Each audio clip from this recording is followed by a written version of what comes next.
Hello and welcome back to another learning large format video. This one was going to be about experimenting with camera movements, but as you will see that didn't exactly work out. Also, this video is going to be pretty difficult to record as I have the flu and it is affecting me really badly, as you can see. It's the reason I didn't upload this week, just because I physically couldn't. Throughout that day I just couldn't get my words out, I was constantly coughing and there was no way I was going to be able to record. I'm still struggling a lot right now, but I am a little bit better and I'm able to get more words out without coughing. Anyway, as I was saying, I wanted this video to be about me experimenting with camera movements on my 4x5. I had recently taken some photos where I had used tilt on my camera and I loved the results, so I wanted to experiment more. So the day after I'd done the studio shoot with Alice and got these two photos, I went and met up with one of my friends called Carter.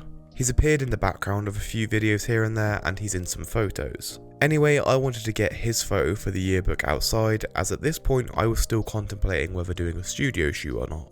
So I arranged to meet up with Carter at Pendennis Point, since the images I had in mind would have worked well there. The image that I had in mind for Carter's yearbook portrait was him sitting on a bench with his bike. This is because in second year he was always riding it everywhere and you wouldn't see him without his bike. He also told me that on his regular route that he took, he would always end up at Pendennis for a little break. So me and Jen arrived at Pendennis a little earlier than Carter, and it was pretty evident from when we got there that the original photo that I had in mind wasn't going to be possible since it was so busy.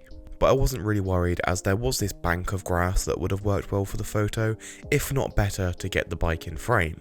Before Carter arrived, I decided that I was going to try and get a photo of Jen, as earlier that day we had previously gone out to try and get a photo, but it was too windy. Pendennis was still quite windy, but it was definitely a lot better than where we were. So I set up my 4x5, used some tilt and captured this photo of Jen. I'm not really happy with this photo and I'm pretty annoyed, since looking through the ground glass it actually looked like quite a good photo. But realistically, it is what it is. Anyway, Carter arrived, I set up my 4x5, Carter got in position, then I started using some camera movements.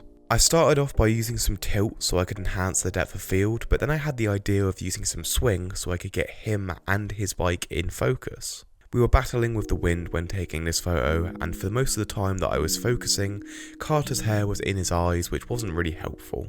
But there was a small period where the wind died down a bit, and I focused and captured the photo.